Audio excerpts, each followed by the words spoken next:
BRS పోటీయే కాదు, అధికారం కోల్పోయాక బలహీనపడ్డది. కాంగ్రెస్ పథకాలపై ప్రజల్లో సానుకూలత, మైనార్టీల ఓట్లు ఈసారి కాంగ్రెస్ వైపే. సికింద్రాబాద్కు కిషన్ రెడ్డి చేసిందేమీ లేదు. వరంగల్ పార్లమెంట్ పరిధిలోని ఎమ్మెల్యేల మెజారిటీలు డబుల్ కావాలి. అభ్యర్థి గెలుపు కోసం కృషి చేయాలి రేవంత్ రెడ్డి. సికింద్రాబాద్ వరంగల్ ముఖ్య నేతలతో భేటీ.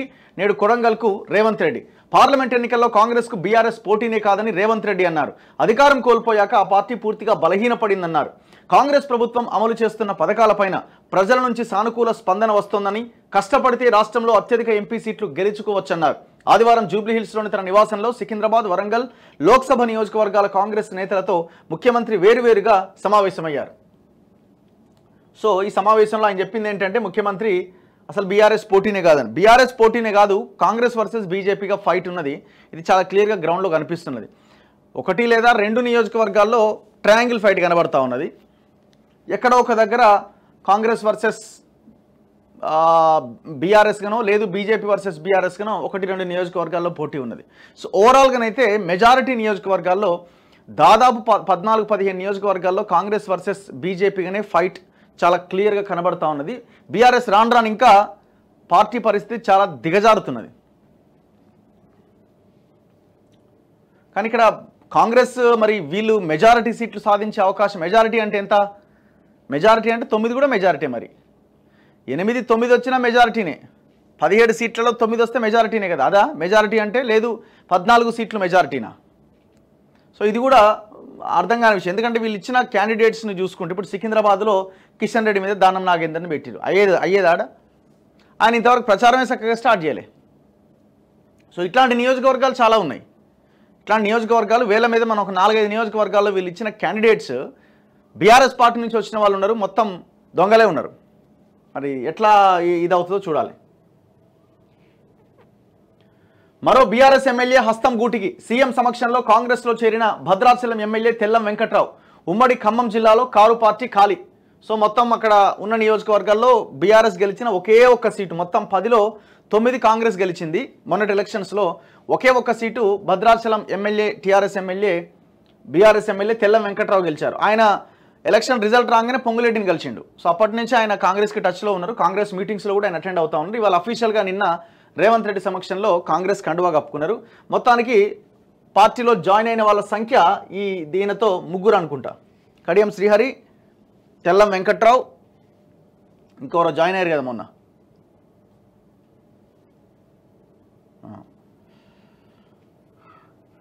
బీఆర్ఎస్కు చెందిన మరో ఎమ్మెల్యే ఆ పార్టీని వీడారు. భద్రాచలం ఎమ్మెల్యే డాక్టర్ తెల్లం వెంకట్రావు ఆదివారం కాంగ్రెస్ పార్టీలో చేరారు. ముఖ్యమంత్రి రేవంత్ రెడ్డి, మంత్రి పొంగులేటి శ్రీనివాసరెడ్డి సమక్షంలో ఆయన హస్తం గూటికి చేరారు.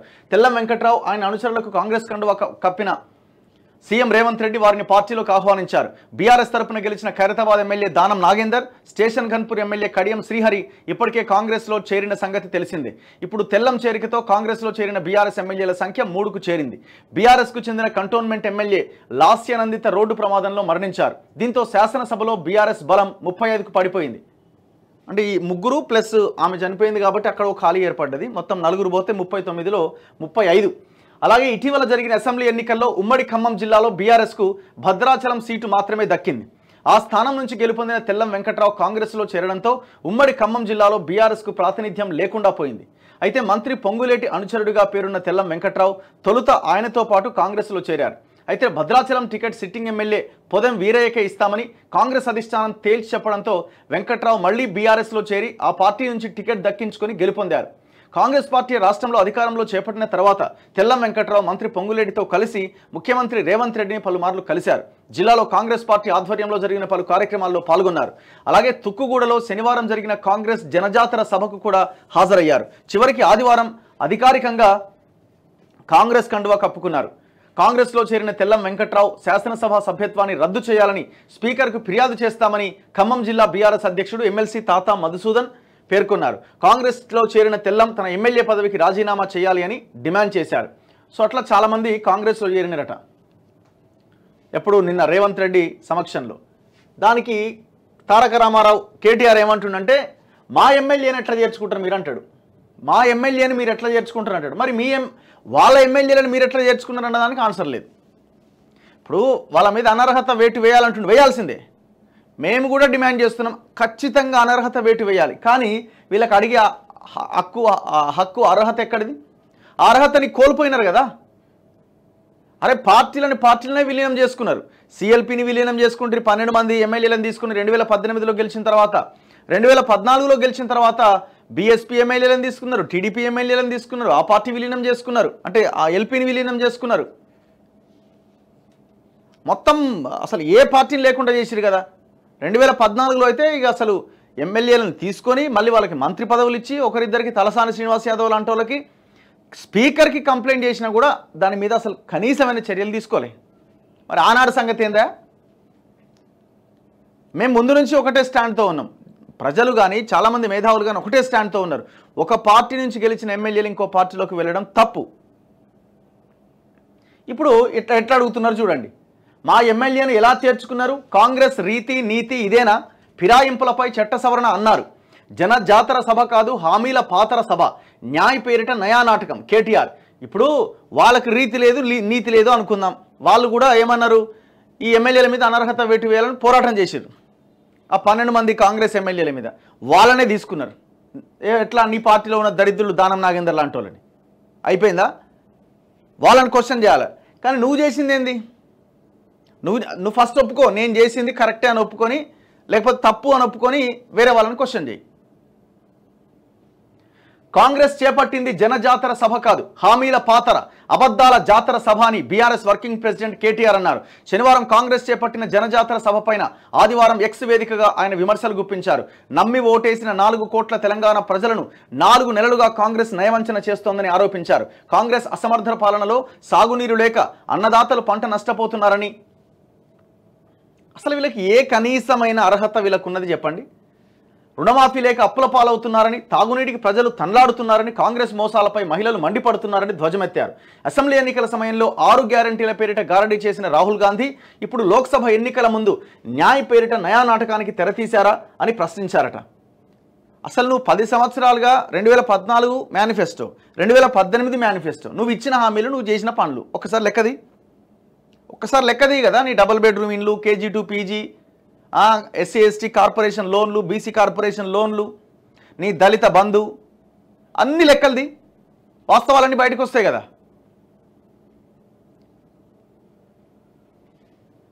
10 సంవత్సరాలుగా చేయలేనోడు 4 నెలల్లో వచ్చిన వాళ్ళని క్వశ్చన్ చేస్తున్నాడు. 10 సంవత్సరాలుగా ఒక్క హామీ నెరవేర్చలేనోడు. తెలంగాణకు తీరని అన్యాయం చేసి ఇప్పుడు వచ్చి న్యాయ్ అంటే నమ్మేదెవరు? వాళ్లకు అన్నదాతల ఆర్తనాదాలు వినిపించట్లేదా? లక్షల ఎకరాల్లో పంట నష్టం జరిగినా స్పందించరా? 200 మందికి పైగా రైతులు ఆత్మహత్య చేసుకున్న ఆదుకోరా? చేనేత రంగం సంక్షోభంలో కూరుకుపోయినా కనికరించరా? డిసెంబర్ 8న చేస్తాను అన్న రుణమాఫీపై ఎందుకు మాట్లాడరు అని రాహుల్ గాంధీపై కేటీఆర్ ప్రశ్నల వర్షం కురిపించారట. చేనేత రంగం, రైతు సంక్షోభం, మొత్తం ఈ సంక్షోభంలోకి నెట్టిందే మీరు దరిద్రులు. 10 సంవత్సరాలుగా ఈ 2 వ్యవస్థల్ని సర్వనాశనం చేసినారు. మీరు ఇచ్చిన రైతు బంధు తప్ప మిగతా ఏదన్నా ఒక్క పని చేసిరేమో చెప్పండి. ఒక్క పని. రైతు బంధు పేరుతో 5,000 రూపాయలు చేతిలో పెట్టి తరుగు పేరుతోని బస్తాకి 10 కిలోల బియ్యాన్ని ఎత్తుకపోయిన దుర్మార్గులు, దొంగలు కదా మీరు. రైతులకు జరిగిన నష్టం ఎంత? ఈయన నష్టపరిహారం గురించి మాట్లాడుతున్నాడు. అయ్యా, 14th and 15th finance commission కేంద్ర ప్రభుత్వం నిధులు ఇచ్చింది ఎన్డీఆర్ఎఫ్ కింద. ఎటువంటి నష్టం జరగకపోయినా ఎన్డీఆర్ఎఫ్ కింద ప్రతి సంవత్సరం వచ్చే నిధులు ఉంటాయి. ఎక్కడ డైవర్ట్ చేసిన వాటిని? ఒకవేళ మీరు కేంద్రం ఇచ్చిన డబ్బులని 10,000 ఎకరానికి ఇచ్చినా 6 లక్షల ఎకరాలకు మీరు డబ్బులు ఇవ్వచ్చు. 14th and 15th finance commission నిధులని దారి మళ్ళిచ్చిన దొంగలు వీళ్ళు. వాస్తవం కాదా చెప్పండి? అరే కేసీఆర్ మొత్తం తిరిగింది కదా ఆనాడు, ఎప్పుడు ముఖ్యమంత్రిగా ఉన్నప్పుడు ఎకరానికి 10,000 ఇస్తాను. ఏడిచ్చినావు? ప్రపంచంలోనే ఎవరు ఇలా నేనే ఇచ్చిన అన్నాడు. ఒక్క రూపాయి ఇచ్చింది లేదు. ఏదో అక్కడక్కడ పంచిండి అంతే. కొంతమందికి 100 మందికో 200 మంది రైతులకు ఇచ్చింది, మిగతా అంతా ఖతం అయిపోయింది. వీళ్ళు నష్టపరిహారం గురించి, రుణమాఫీ, లక్ష రుణమాఫీ 4 విడతల్లోనో చేసినవా? మేము అనేది ఏంటంటే ఈ ప్రభుత్వాన్ని మేము డిమాండ్ చేయడంతో పాటు మీకు అడిగే అర్హత లేదని చెప్తున్నాం. ఈ గవర్నమెంట్ డిసెంబర్ 9న మేము రుణమాఫీ చేస్తామన్నారు, ఇంతవరకు గాలే. క్వశ్చన్ చేయాల్సిందే. ఇప్పుడు రైతులు ఆత్మహత్యలు చేసుకుంటున్నారు. 200 మంది రైతులు చచ్చిపోయారు అంటాడు కేటీఆర్. మరి 8,000 మంది రైతులు 10 సంవత్సరాల కాలంలో చచ్చిపోయారు కదా. నేను చెప్తున్న లెక్క కాదు కదా, నేషనల్ క్రైమ్ రికార్డ్స్ బ్యూరో రికార్డుది. విద్యుత్ షాక్తో, పవర్ సమస్యలతోని రైతులు అకారణంగా అన్యాయంగా చనిపోయిన వాళ్ళ సంఖ్య ఈ దేశంలోనే తెలంగాణ టాప్లో ఉన్నది. అర్థమైందా? మినిమం ఆ రిపోర్ట్ చూసి చదువుకో, వాస్తవాలు కళ్ళ ముందు ఉన్నాయి.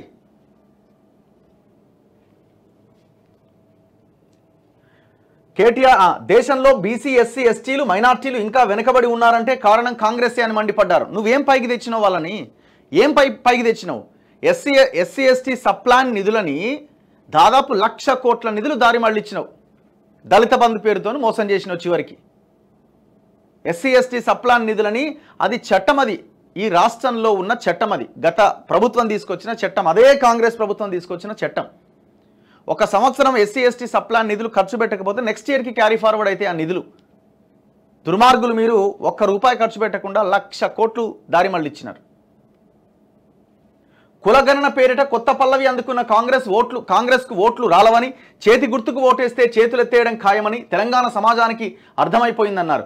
100 రోజుల్లోనే హామీలను బొందబెట్టిన కాంగ్రెస్కు లోక్సభ ఎన్నికల్లో తెలంగాణ ప్రజల చేతిలో గుణపాఠం ఖాయమని కేటీఆర్ పేర్కొన్నారు. చలో రెఫరెండంగా నువ్వు భావించి వాళ్ళు భావిస్తున్నారు. దీన్ని రెఫరెండం అంటున్నారు వాళ్ళు. నాకు 10 సీట్లు రాకపోతే నేను ఈ పార్టీని మూసుకుంటా దుకాణం అని చెప్పు, నీకు దమ్ముంటే. 5 సీట్లు సరే, 10 కూడా వద్దు, నాకు 5 సీట్లు రాకపోతే నేను నా పార్టీ దుకాణం మూసేస్తా అని చెప్పు. చలో, వాళ్ళు అంటున్నారు మా పరిపాలనకి ఇది రెఫరెండం అంటున్నారు ఈ ఎలక్షన్. నువ్వు చెప్పు, నాకు 5 సీట్లే, 10 కూడా వద్దు, నాకు 10 వద్దు, 6 వద్దు, 5. 5 సీట్లు నాకు రాకపోతే నేను నా పార్టీ దుకాణం తెలంగాణ భవన్ గేట్లు క్లోజ్ చేస్తా అని చెప్పు. దమ్ముందా? దమ్ముంటే చెప్పు.